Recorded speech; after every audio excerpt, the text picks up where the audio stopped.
Hey guys, tonight we crawl into the tall grass of the savannah, right next to the dry cracked earth where the flies don't care if you're royalty.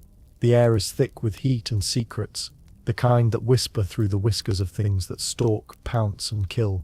And here you are being born into this carnivore carnival, blind, trembling and entirely useless. You're a lion, or at least you will be, if you make it through the week. You don't roar, you don't strut, you don't pounce, you meow like a soggy kitten, because that's all you can do. You can't even see the mother who just birthed you behind a thicket of acacia and termite mounds. You're deaf, you're furless, you barely know which way is up. And guess what? That legendary lion dad, everyone's so afraid of, he might kill you on sight. See, lion society isn't built for sentimental family values. The male, your father, if he's still around, has one purpose: dominate a pride long enough to breed, then move on, or be replaced. He didn't stick around to cut your umbilical cord. He's probably out headbutting a buffalo for fun, or licking blood off his teeth. And if a rival male takes over the pride before you grow up, that male will find you and your siblings and kill every single one, not out of malice, just biology. It's called infanticide, a brutal, chilling reality in the lion world. About 25% of lion cubs are killed this way. Why? So the new male can wipe the genetic slate clean and mate with your mother, restarting the pride with his own bloodline. And your mother? She might try to protect you, she might not. Some lionesses will even go back into heat faster if their cubs are dead. Yeah, nature's weird and cruel like that. Let's back up. You're born in a shallow den, usually a bushy hole or under some dry root system, not some golden cave like the Lion King sold you. Your mum isolates you from the rest of the pride for the first few weeks. It's safer that way. She knows the other lions might accidentally step on you, or worse, draw attention to your tiny, squeaky existence. But this isolation has a downside. When she leaves to hunt, you're alone, completely alone. And the African savannah doesn't care if you're a baby. Snakes slither by, vultures hover overhead, hyenas sniff for weakness. Even a jackal would gladly snatch you up and scamper off for a baby lion buffet. You can't move fast enough to escape. You can't bite, you can't growl. Your best weapon is your silence. And even that's hit or miss when you're mewling with hunger.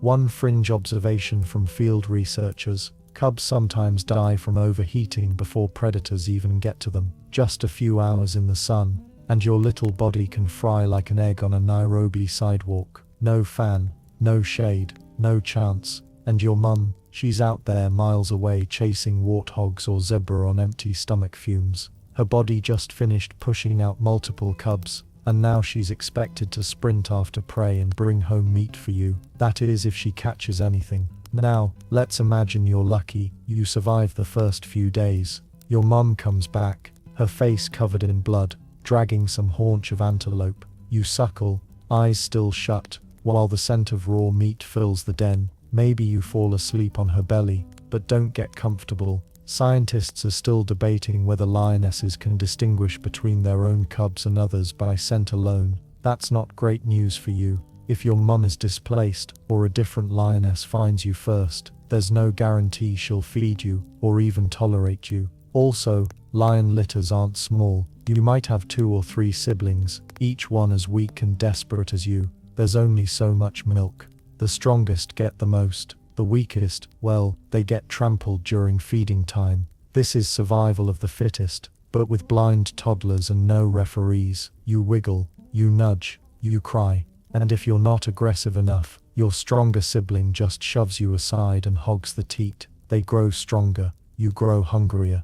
The math isn't in your favor. And here's a twisted little fact: some lionesses will abandon entire litters if the conditions don't feel right. Maybe she's undernourished. Maybe the pride is unstable. Maybe she senses a new male on the horizon. Whatever the reason, she walks away, leaving her cubs to die. And the African sun wastes no time. So yeah, congratulations on your birth. You're royalty, they say, a symbol of courage, majesty, dominance. Humans paint you on flags, carve you into stone gates, name sports teams after you. Meanwhile, you can't open your eyes. Your dad might kill you.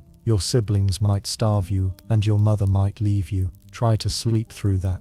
You're still in that scrubby den, the one hidden behind sun-bleached bushes and mosquito nests. Your eyes have opened now barely, and the world doesn't look any friendlier. You blink through the dust, watching the horizon for the only thing that keeps you alive, your mother's return. She's been gone for 2 days. That gnawing hunger in your belly, it's turning into sharp pain. Your siblings are twitching too. One hasn't moved since morning. The flies have started checking him out. Here's the thing about lion cubs. They don't follow their mothers. Their mothers vanish into the wilderness to hunt, often for days at a time. You're left behind, alone, no babysitter, no older sibling watching over you with gentle wisdom and a juice box. Just you and the creeping dread that you might die before she comes back. You'd think lionesses would form a rotating schedule. One hunts while the others stay back with the kids, maybe knit some termite hair blankets. Nope, if the pride's too small, all the lionesses leave together. It's a full pride raid, and you're the afterthought. It gets worse. One of your siblings, let's call her the ambitious one, has started crawling toward the den entrance. Big mistake. She's not even steady on her legs yet, but instinct whispers, maybe food is out there. Instinct is an idiot, because waiting out there is a host of party crashers, warlike banded mongooses, lurking black mambas, and worst of all, spotted hyenas. Those cackling bone crackers would love nothing more than to sniff you out, snatch you in their jaws, and dash your tiny skull against a rock. Biologists have documented entire litters being wiped out this way, especially when the lionesses are away longer than usual. Your den doesn't help. It was supposed to be hidden, but the grass is thinning, thanks to the dry season. The scent of blood, milk, and fear is in the air. And your mom? Still gone. Now comes the question no one wants to ask, but every cub wonders, what if she doesn't come back? Here's a grim little side note. Lactating lionesses may abandon their litters entirely if they feel the cost of returning outweighs the benefit. Maybe the hunt failed, maybe they were attacked, maybe they just think the cubs are too weak to save. It's nature's cold-hearted math. Try again later, and even if she does come back, how much did she catch? One warthog doesn't go far between 4 hungry cubs. Sibling competition ramps up. The strong get fed.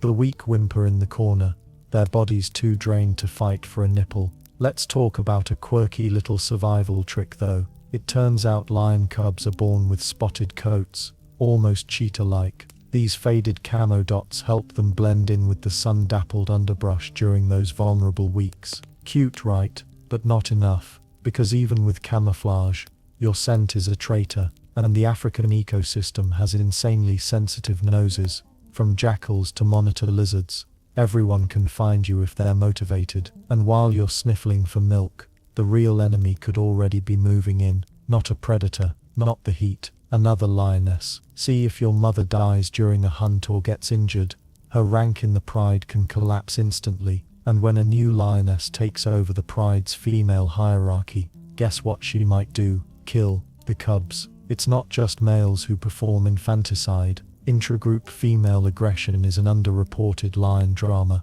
often brushed off in documentaries. One theory suggests it's tied to dominant signaling, eliminating the competition for resources or future pride rank. Whatever the reason, your cute spotted butt isn't safe, even from fellow mothers. So maybe your mother returns, maybe she doesn't, but the clock is always ticking. Every hour she's gone increases the odds that your fragile life gets snuffed out. Not by nature's grandeur, but by hunger, heat stroke, or another big cat. And should she come back, triumphant and bloody, dragging zebra hindquarters through the dust, you still have to fight your own family to survive. Your siblings are no longer cuddle buddies, they're competition. No one said royal blood came with benefits, but who knew it came with so much abandonment trauma? You curl into yourself, tail twitching against a sharp pebble, eyes wide to the darkening sky. Somewhere out there, your mother roars, or maybe that was a hyena laughing. Sleep, little lion, if you can. Let's assume you made it. Your mum came back, fed you, and nobody stepped on your head during the feeding frenzy. You're alive. Congratulations. but the next horror is already blooming, right in the bodies of your siblings. See, lion cubs grow fast, and hunger grows faster. As the weeks pass, the competition doesn't fade, it intensifies. Those cuddly, wriggling siblings. They're turning into miniature rivals. It's not play, it's war, waged in whispers and tiny growls. And if you're the runt, you're in trouble. There's no rule book, no take turns poster on the den wall. When mom shows up with milk, it's a first come first fanged situation. The strongest cubs climb over you, shove you out of the way, and clamp onto the best teats. You end up on the short end, literally nursing from the back nipples, which are known to produce less milk. That's right, even your mother's mammary system is rigged. In many cases, this pecking order becomes permanent. Cubs that fall behind in weight rarely catch up. And here's a detail they don't teach in school. It's often the same sibling who wins every time, and the others just slowly disappear. Scientists have observed that over half of lion cubs die before they reach 1 year old, often due to starvation and sibling competition alone. No hyenas, no leopards, just a slow fade under the watchful gaze of nature's apathy. And yet, here's a curveball from the lion world. Sometimes a lioness will nurse another lioness's cubs in the pride, a kind of shared maternity. Sweet, right? Until you realize this behavior is based more on dominance and kinship loyalty than maternal instinct. If your mum's low ranking or booted from the pride, no one is helping you. There's even evidence suggesting that some lionesses will refuse to share milk with unrelated cubs, even swatting them away with claws unsheathed. You're not just a baby, you're a parasite to them. Now let's zoom in on the social dynamic. You and your siblings are starting to walk now, trip and tumble over roots, squeaking at bugs and bird feathers. Cute, but behind that cuteness simmers a survival edge. Every game is a rehearsal, every tumble is training for the blood sport called lionhood. You pounce on your sister, she pounces back. You both tumble through the dust, claws half sheathed. That's the happy version. The darker version, she pins you, bites too hard, and you bleed. She doesn't stop, you scream. Mom doesn't come. Nature doesn't care that you're young, it wants efficiency, not empathy. And if one of you is sick or too weak to crawl out of the den when mom returns, she might not drag you back. In fact, lionesses have been seen cannibalizing their own dead cubs. Not out of cruelty, out of instinct.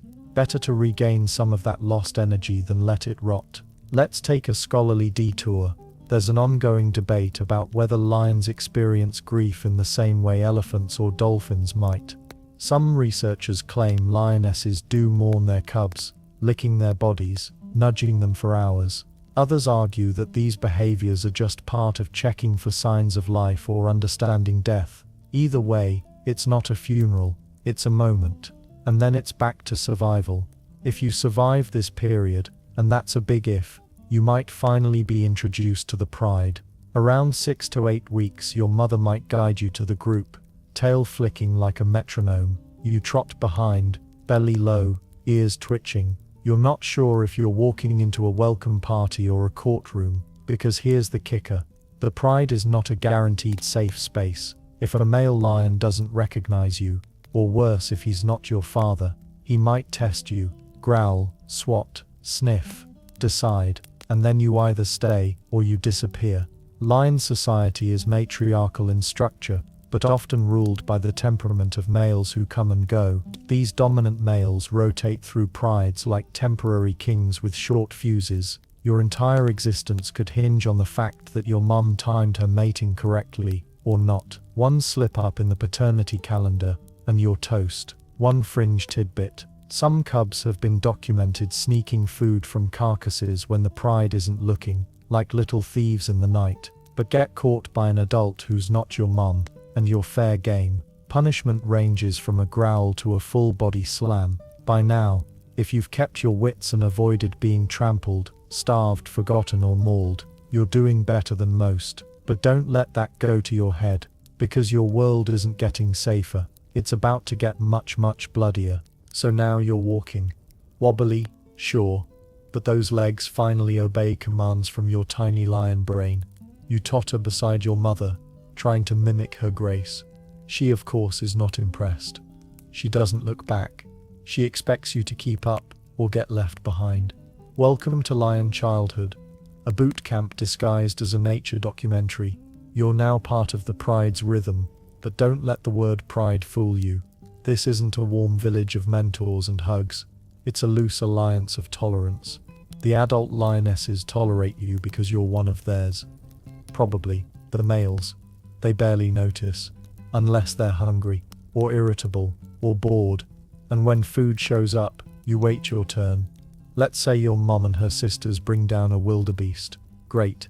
Except no one hands out portions. The dominant male arrives first. If he's nearby and gorges, then the higher-ranking lionesses feed. Finally, the lower-ranking ones. And only then, if anything's left, do the cubs get a chance. You dive in, fighting through rib bones and buzzing flies. But this isn't a dinner table. It's a war zone. You're dodging claws and swats from your own kind. In many prides, cubs get just 10-15% of a kill, and sometimes they're literally dragged away from the meat if they interfere with the adult's meal. Here's a fun little survival nugget. Cubs will often chew on dried hides and old bones to soothe teething pain, not out of comfort, just because they're starving and desperate. Who needs chew toys when you have femurs? But there's more to the learning curve than just food. You're not just hungry, you're clueless. And lions don't send you to school. Instead, you begin what we'll call your apprenticeship in failure. Every motion you make is a disaster in training. You try to stalk a guinea fowl. It screams and flies away before you blink. You attempt to climb a tree and get stuck halfway up. You charge at a warthog and trip on your own paw. The prey are faster, smarter, hungrier, and honestly, kind of rude. One moment, you're trying to sneak up on a dik-dik, eyes focused like a mini assassin, and the next, you're being chased by an angry goose that didn't get the memo it was prey. But here's the grim part. You have to learn fast, because soon your mother stops feeding you altogether. Around 6 months of age, the milk bar closes. No more nursing. You're expected to participate in hunts or survive off scraps, but you still don't know how to kill. You're awkward, you trip, you hesitate again, and nature has no patience for hesitation. You're hungry, incompetent, and the world around you is sharpening its teeth. Now let's sprinkle in some parasites, just to keep things spicy. Ever notice, lions are always twitching their skin, biting their fur, shaking their heads? That's not sass, that's a plague. Ticks, botflies, stomach worms. Lions are walking buffets for parasitic freeloaders. Cubs, with their underdeveloped immune systems, suffer even worse. Your belly might swell from worms. Your fur thins out from mange.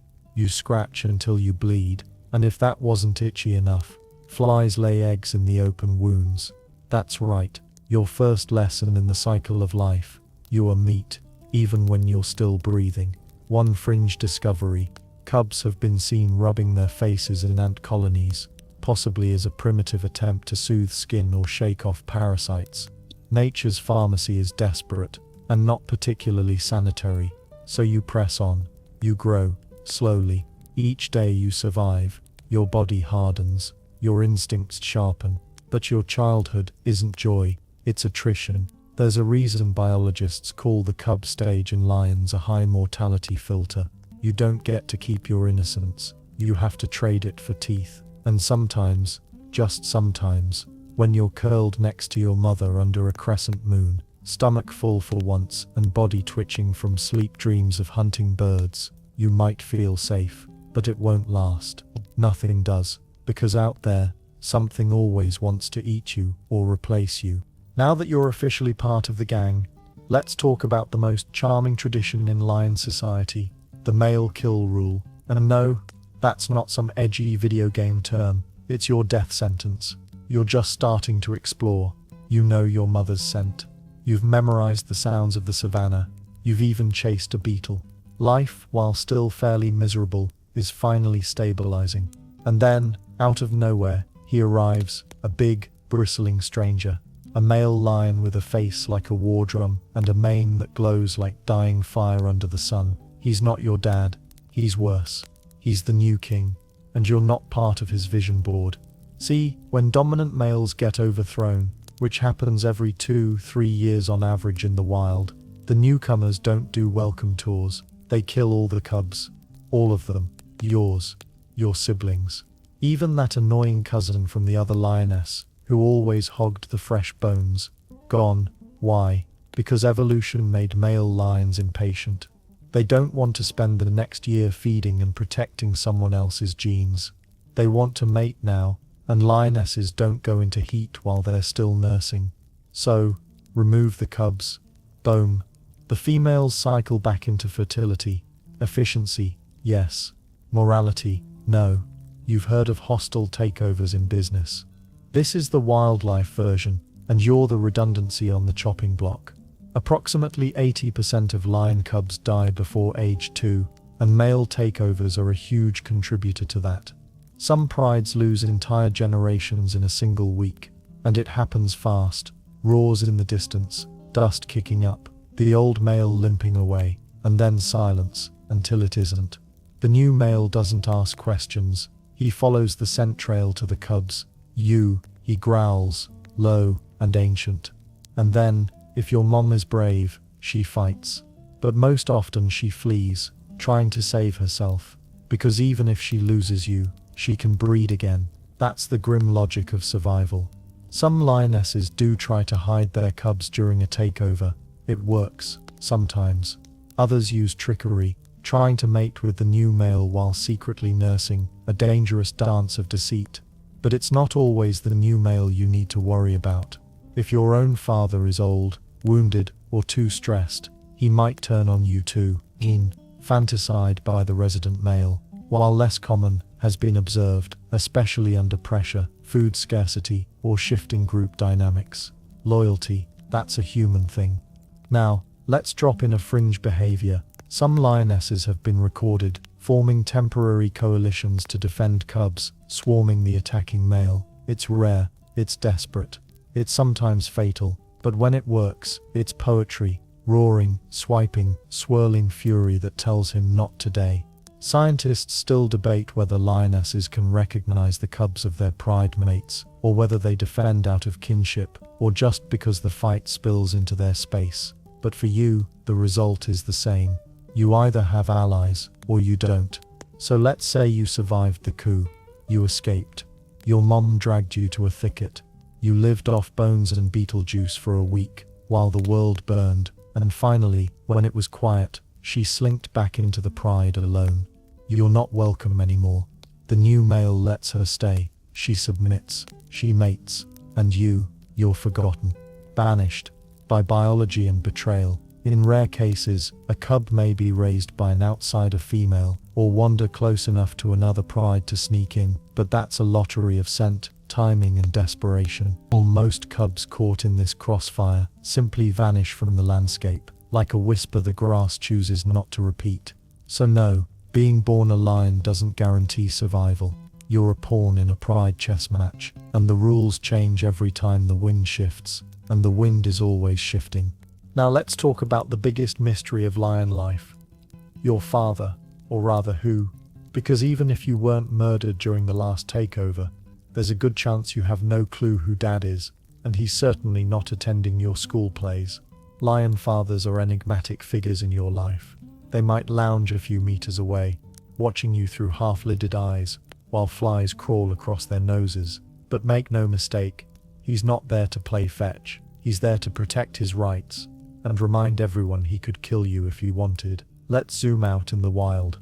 A male lion's reign over a pride typically lasts 2-3 years before he's replaced. During that time, he sires cubs, guards territory, and if he's responsible, drives off threats. But that's where the involvement ends. He doesn't groom you, he doesn't feed you, he might not even acknowledge you, but that doesn't mean he's harmless. You, a growing cub, are expected to understand this unspoken hierarchy. You can play beside him, you can sniff his tail, but push too far, bite his ear, interrupt his nap, try to steal his food, and he might swat you so hard your ancestors feel it. Because here's the hidden rule of lion society. Dominant males are both protectors and potential threats. They're tolerated because of their strength, but feared because of their unpredictability. And when that unpredictability lashes out, the victims are almost always the smallest. Researchers once documented a male lion that killed 2 of his own cubs in a single day,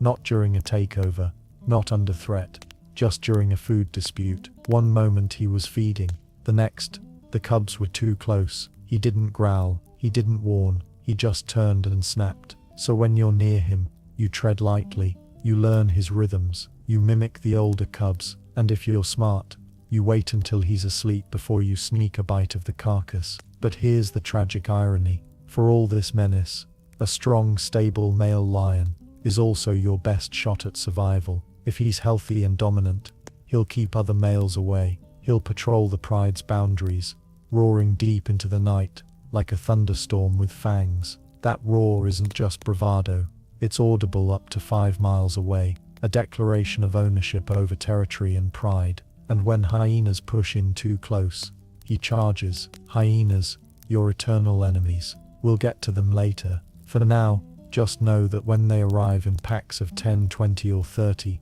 it's only the big male lion who can scatter them like terrified rats. So this ghostly father figure, the one who could end you with a flick of his paw, is also the only barrier between you and mass starvation or dismemberment. You hate him, you need him, you're learning to live in that contradiction. Let's bring in a quirky observation. Young male cubs have been seen mimicking adult males, walking with exaggerated swagger, fluffing their tiny manes, even mock roaring at bushes. Scientists aren't sure if this is instinctual rehearsal or some form of social play. Either way, it's adorable and utterly ridiculous. But there's a ticking clock. If you're a male cub, you won't get to stay. At around 2 to 3 years of age, you and your fellow juvenile brothers will be evicted, kicked out of the pride, by the very males you've looked up to, your fathers, uncles, stepdads, whoever they were. The pride has no space for maturing males who could one day challenge authority. The eviction is brutal. You're chased, bitten, driven off into the wilderness. No farewell, no support, just the sound of your own panting breath as you flee across unfamiliar terrain. If you're female, you stay, but that comes with its own problems. You'll be expected to mate with the incoming male, possibly the one who killed your brothers, possibly your own father. If nature got lazy with the matchmaking, inbreeding is a known risk in isolated lion populations, and researchers are still debating how often pride structures allow for incestual pairings. But the scent-based system isn't perfect, and mistakes happen. So whether you're male or female, your connection to your father is complicated. He might save your life, he might end it, he might sire you one day, and chase you off the next. There's no Disney in this bloodline, only dust, hierarchy, and a mane that glows like fire right before it swallows you. By now, you've survived the worst of early cubhood: abandonment, infanticide, starvation, being swatted by your own father for sniffing too close. Bravo. But don't start polishing your imaginary crown just yet, because now, you're expected to participate in the thing that defines lion life more than anything else: the hunt. Here's the fantasy. You might be picturing a pack of sleek, muscular lionesses moving like ghosts through the tall grass, silent, synchronized, brilliant. One flanks left, one moves right. They close in on a wildebeest with precision, execute the kill in seconds. It's clean, it's fast, it's majestic. Now here's reality. It's chaos. You, the apprentice predator, are about to be initiated into one of the most miserable jobs in the animal kingdom.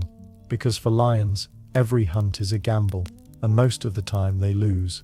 Studies show that lion hunting success rates hover around 20–30%, depending on terrain and prey. That means for every 10 sprints into battle, only 2 or 3 end in a meal. The rest, wasted energy, torn skin, bruised egos, a limp that lingers for days. And it's not like you're doing the cool part. You're a cub, you're told to stay back and watch, which, let's be honest, sounds fun, until the buffalo herd doubles back and nearly stomps your skull into paste. Because here's a fun reality check.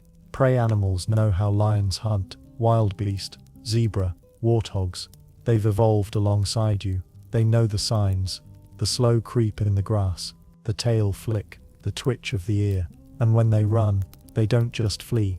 They form protective circles, kick wildly, or lead you into thorny ambush zones where they have the advantage. One minute, you think you're about to eat. The next, you're dodging a warthog tusk that could eviscerate your guts. You make mistakes. Everyone does. You leap too early. You growl too loud. You sprint too slow. You lose the trail. Or worse, you succeed in bringing something down, and then another predator steals it. Hyenas again, or leopards, or a gang of vultures so aggressive, you wonder if they trained in some feathery military academy. And even when your pride does kill something big, let's say a full-grown zebra, you still might not get to eat. The adult lions dominate the carcass. You wait, salivating, twitching, watching the meat shrink with every bite. And when it's finally your turn, all that's left is a piece of bone with some gristle clinging to it, like a sad garnish. But you chew it anyway, because hunger is louder than pride. Oh, and don't forget the environment. Hunting is even harder in dry season. The ground cracks, the grass shortens, water holes become battle zones, your paws blister on sun-baked rocks, and every step echoes into a warning. So what do? You adapt. You start tracking wounded animals, you scavenge from old kills, you get creative. There's a story from field researchers about a young lion who learned to intentionally chase prey towards steep cliffs, forcing them to fall to their deaths. That lion had watched one fall by accident, and remembered, he weaponized gravity. That's how desperate lions can get. Still, most of your days end the same. Hungry, not starving, just hungry. A low-grade ache that follows you to sleep, into dreams where you're always just about to bite, but never quite do. Your body grows, slowly, your ribs still show, your eyes grow sharper, your paws heavier, your patience longer, but each hunt adds scars. Scratches on your face, a cracked claw, a broken tooth, if you're unlucky. Lion life ages you like a presidency, and it's only just beginning, because as the hunger grows, so does the competition. Not just from other lions, but from every creature out here with teeth, speed, and a bad attitude. Which brings us to the most humiliating part of lionhood. You're not even the top predator half the time. You're just the loudest one. Let's stop pretending for a second. You're not a lion. You are dinner with an attitude problem. Because even though the world sees lions as top-tier predators, apex hunters, majestic beasts on postcards, in reality, the savannah has a very different opinion of you. To most of the animal kingdom, you're just another dangerous idiot who's really bad at keeping your food. Welcome to the humiliation of being a lion. Let's say you do everything right. You stalk silently. You coordinate with your pride mates. You ambush a zebra, take it down cleanly. Everyone roars in triumph. And then, hyenas show up. Not just one. A pack. 20. Maybe more. And what do? You growl. You swat. You try to assert dominance. But unless your pride has overwhelming numbers, or a big male backing you up, the hyenas win. They swarm the carcass, yipping, laughing, lunging in waves, tearing off flesh while you're still standing there. They don't even need to kill you. They just out-annoy you. One researcher described it like this: it's not about brute force, it's about psychological warfare. And hyenas, they are seasoned veterans.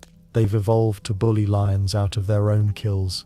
It gets worse. You have no time to rest. After a failed hunt, or a stolen kill, your body doesn't say, let's nap and regroup. It says, go again, or starve. And every time you exert energy chasing prey, or fighting hyenas, your chance of survival ticks downward.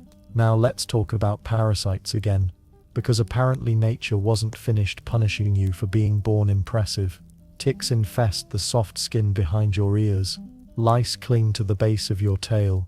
Flies deposit eggs into small wounds that fester into pus-filled boils. And inside, worms, tapeworms, hookworms, roundworms, all treating your intestines like a timeshare. It's been suggested that up to 90% of wild lions carry heavy parasitic loads throughout their lives.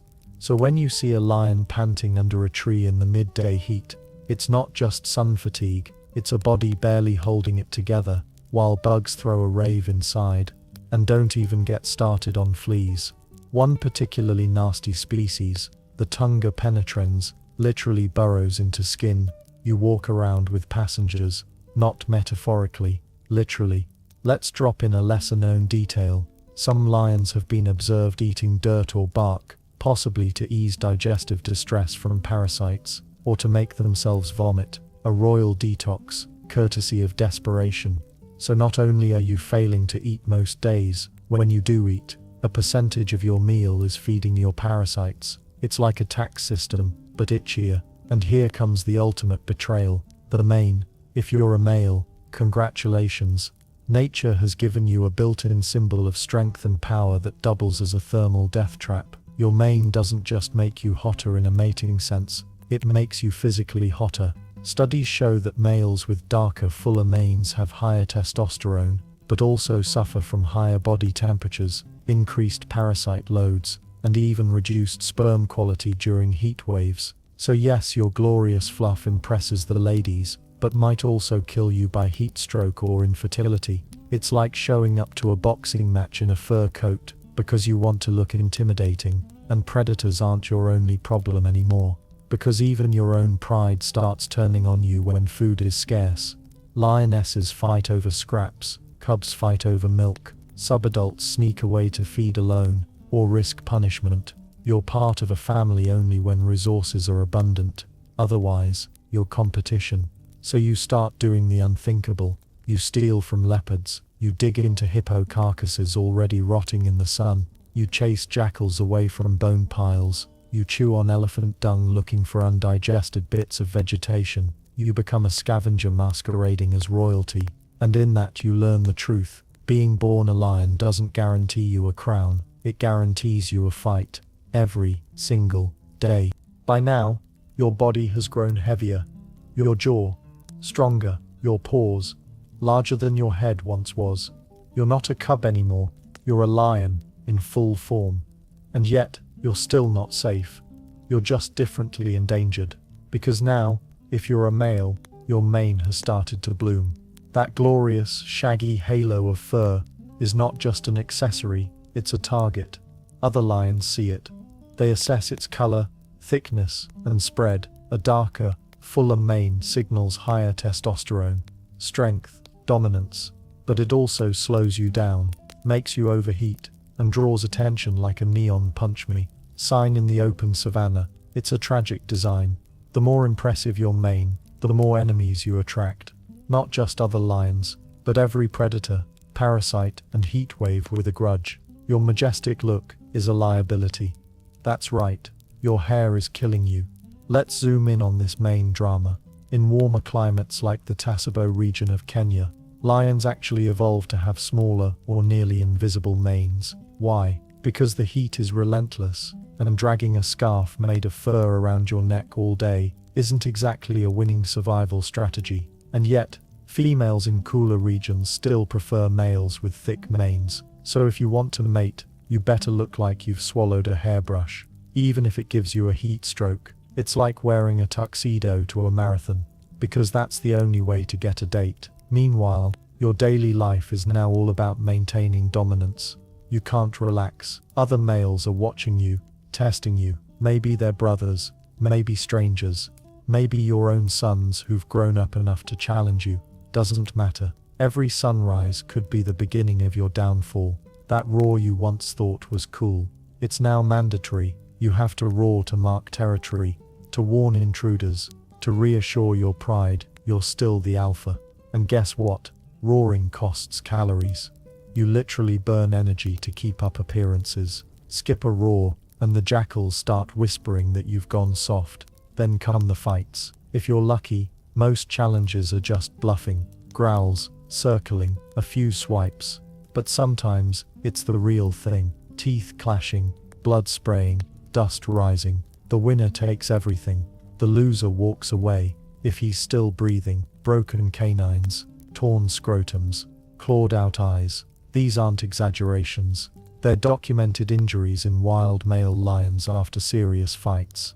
And let's not forget that most male lions don't win these fights. They're driven off, exiled, wounded, forced into a solitary existence where they scavenge for survival, far from any pride, often bleeding, limping, and alone. Some of these defeated males form coalitions, groups of 2 or 3 brothers who join forces to challenge other prides. It works, sometimes, but it's not a Disney montage. It's a high-risk, high-reward blood pact. Scientists are still debating how coalition sizes affect long-term reproductive success. One theory suggests that smaller coalitions might succeed more often because they avoid internal competition. Another insists that larger coalitions dominate more territory, but then spend more time fighting each other over who gets to mate. And even if you manage to stay on top, keep the pride, mate with multiple lionesses, you don't get to enjoy it. Because the moment your body starts to slow, when your roars lose their thunder, when your shoulders ache in the morning, you become a target. You've ruled. Now you're vulnerable. That thick, majestic mane, it's now a flag of fading power. The younger males smell your weakness, and the hyenas, always watching, wait for you to fall behind. In lion society, you are never allowed to age gracefully. You either fight and win, or fight and bleed out in the tall grass, alone.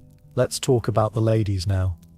Ah yes, lionesses, the backbone of the pride, the real hunters, the mothers, the ones who actually get stuff done while the males parade around like overcooked mascots. Surely if you're a male lion, they'll be your reward, right? You poor, deluded fluffball. See, lionesses aren't sitting around waiting for some brooding male to sweep them off their paws. They're busy surviving, raising cubs, coordinating hunts, defending kills from hyenas. You're just a sperm donor with a high-maintenance haircut. And here's the brutal twist. Lionesses will mate with whoever is in charge, even if that male killed their previous cubs. Evolution doesn't care about your feelings, and they don't wait for romance. A lioness in heat will initiate over 50 mating attempts per day during her cycle, and mating itself happens every 15-30 minutes over a period of several days. It's relentless, loud, slightly ridiculous. You won't eat, you won't sleep, you'll just perform. But even then, you're not special, because lionesses aren't loyal in the way your ego would like to believe. If a new male takes over, they'll mate with him almost immediately, and you become old news regardless of how many roars you've sacrificed to the wind. One quirky side note from researchers: some lionesses have been observed faking mating interest to manipulate pride dynamics, possibly to confuse paternity and reduce the risk of future infanticide. So if you thought this was a straight game of alpha wins the girl, sorry, it's a chess match, and you're not always the one moving the pieces. Now, imagine this. You've managed to win a pride, fought off challengers, even fathered a few cubs.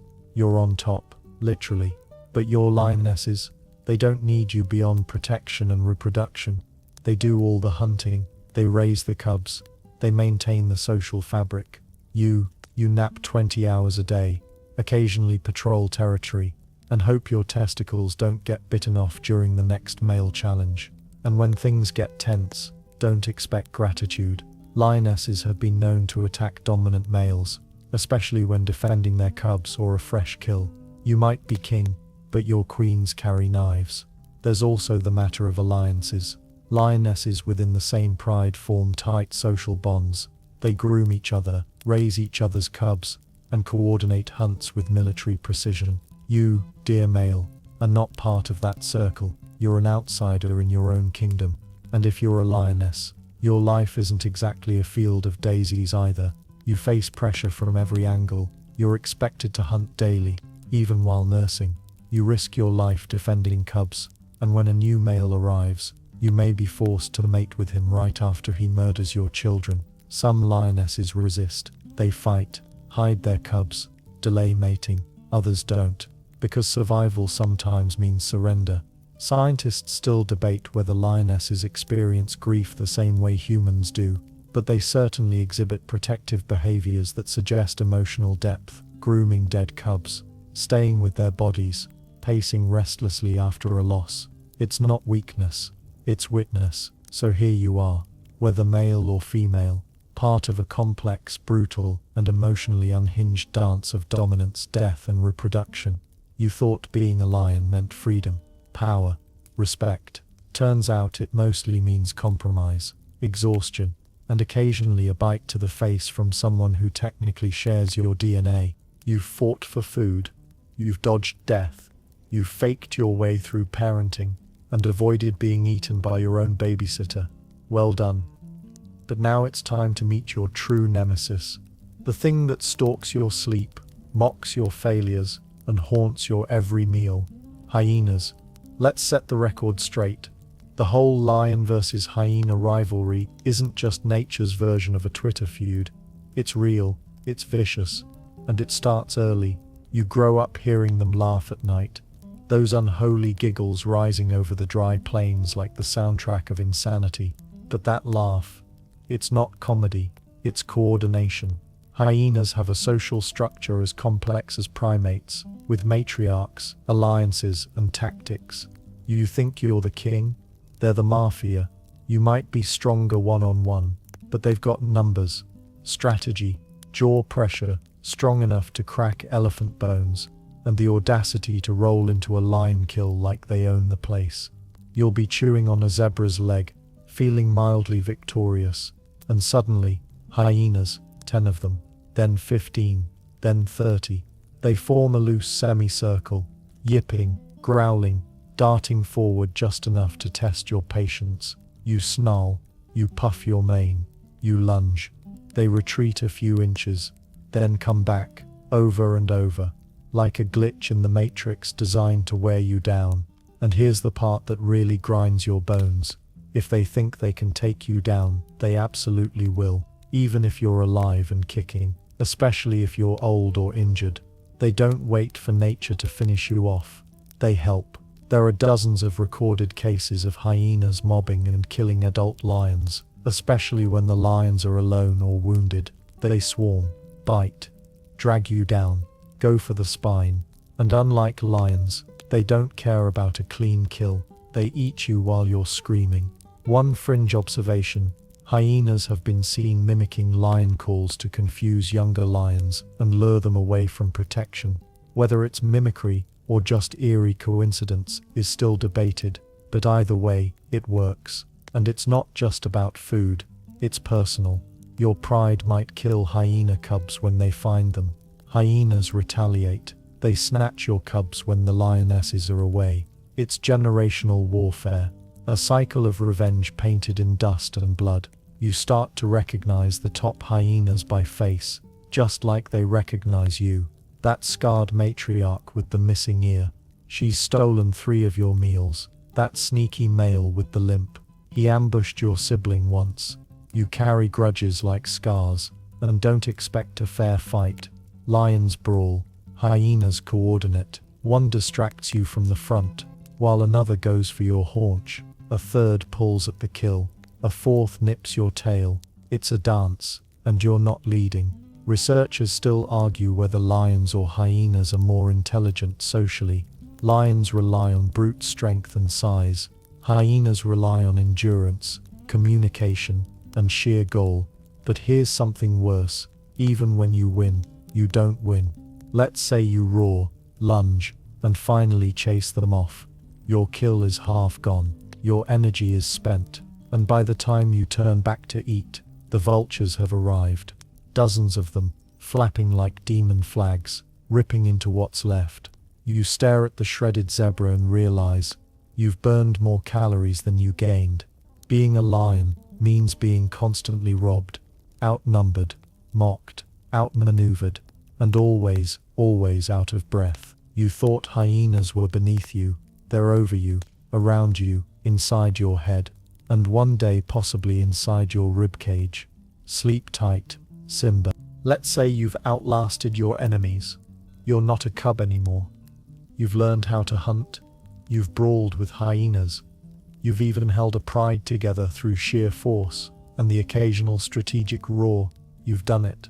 You're a lion in your prime. But here's the part no one wants to admit. You're still going to lose. Because no matter how powerful you feel, no matter how thunderous your roar echoes across the dry savannah, the cycle is already turning against you. Let's talk about your cubs. You've fathered them, maybe dozens. You've defended the pride from intruders, even stolen kills from leopards to feed your family. For a moment, it all feels worth it.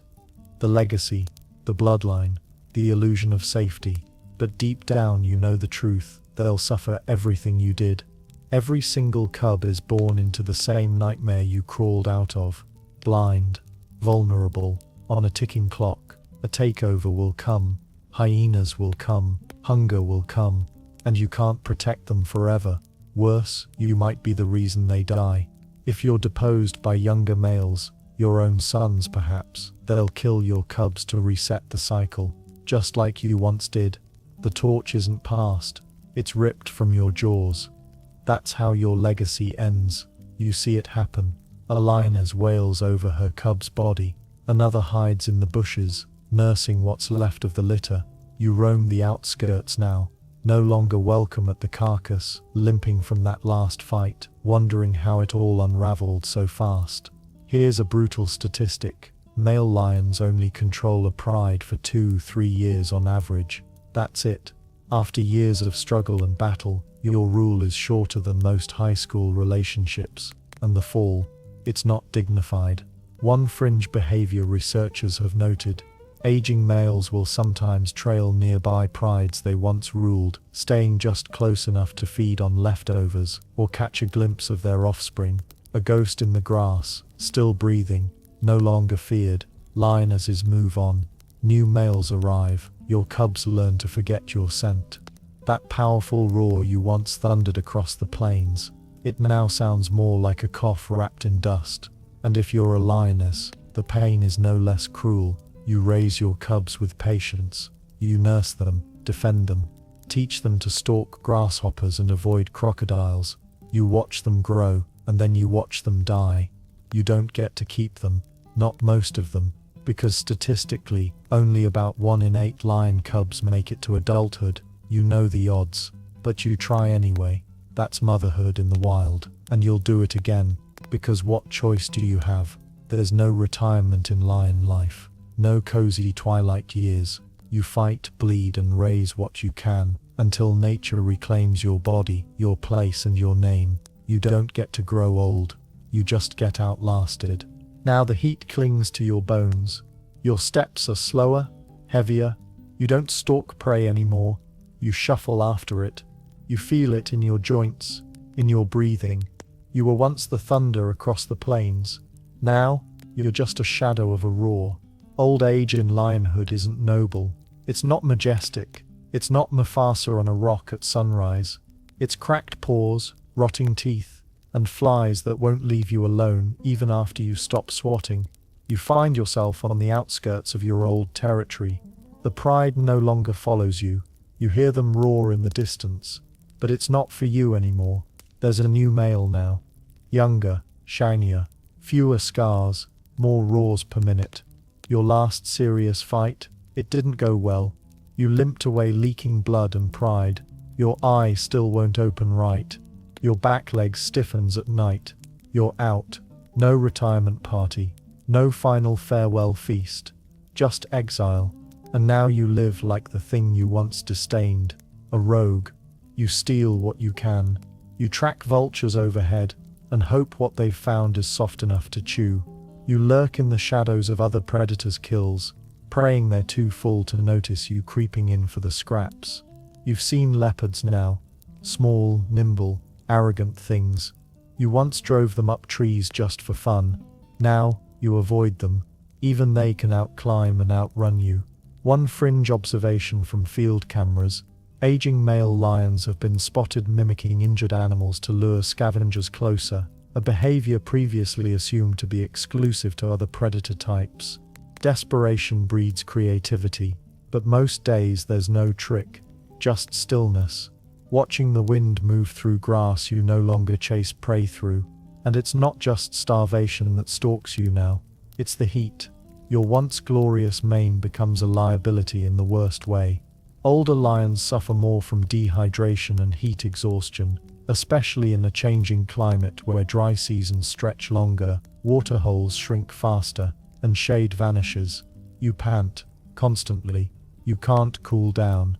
You don't sleep well. Your dreams are disjointed. Roars echo from your past. You see the faces of cubs you fathered and lost, males you fought and forgot, prey that got away. Sometimes you wake up and forget what direction the sun sets in, and predators, still watching. Hyenas don't forget faces. They recognize your limp, your scent, your lack of backup. One night, they'll find you.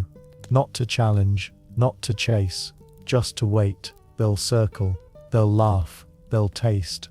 And maybe, just maybe, you'll muster one last roar, not to claim, not to rule, just to remind the savannah briefly who you used to be. And then, silence. No eulogies, no golden halos, just bones under acacia shade, picked clean, forgotten. Because in the lion world, death isn't an event, it's a vanishing. You fade back into the dirt you once owned. By now, you've probably realized something. Your whole life, every roar, every hunt, every fight, was just a temporary lease on a patch of dust and bones. You weren't chosen, you weren't special, you were simply the one who survived long enough to suffer more than most. And as your body starts to decay from the inside out, something strange happens. The pride forgets you. It doesn't happen with ceremony or malice. It just happens. You disappear into the margins. Your scent fades from the grass. Your footprints vanish in the wind. The lionesses no longer look toward the horizon for your return. The cubs don't ask what happened to you. The new male, sleek, loud, arrogant, has already started mating, already fathering cubs, already roaring at dusk, as if the sky belongs to him now. And you're a whisper in the brush, a flicker of fur glimpsed at twilight. Sometimes, the jackals follow you now. They know your routine. You limp to the same dry riverbed. You sniff the same rotting log. You cough in your sleep. They wait for your last breath, because even the scavengers know you're almost done. Let's drop in one last unsettling detail. Some aging lions are consumed by their own kind. It's rare, but documented, especially when a former pride mate stumbles back into his old territory, starving. The current male doesn't hesitate. A lion is still meat, after all. And just like that, the line between predator and prey dissolves. There's a phrase among field biologists, the slow death of the strong. It refers to lions like you, males who once ruled, now reduced to haunting the edge of everything they once owned. You collapse beneath a tree that doesn't remember your name. No fanfare, no legacy, just dry wind and the throb of old wounds. You close your eyes, but not from peace, only exhaustion. And far off, a cub is born. It wriggles, blind and squeaking, into the dust. Its story begins where yours ended, and the whole nightmare resets. So here we are, your life as a lion, that epic story of strength, fear, hunger, and dust, has reached its inevitable conclusion. Not in a blaze of glory, not with a final roar echoing across the plains, but with stillness. Because in the end, you're not remembered as a king. You're remembered as a corpse, or not at all. Your body slumps beneath the acacia tree.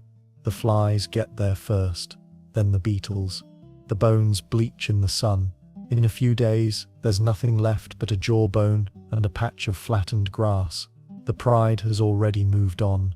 New cubs play where yours once did. The lionesses hunt, mate, sleep.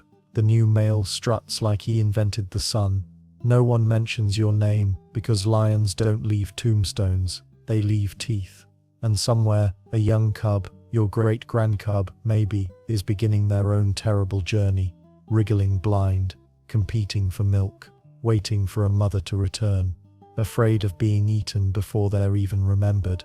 And so the wheel turns, again, and again, and again, because being born a lion doesn't mean power, it means struggle.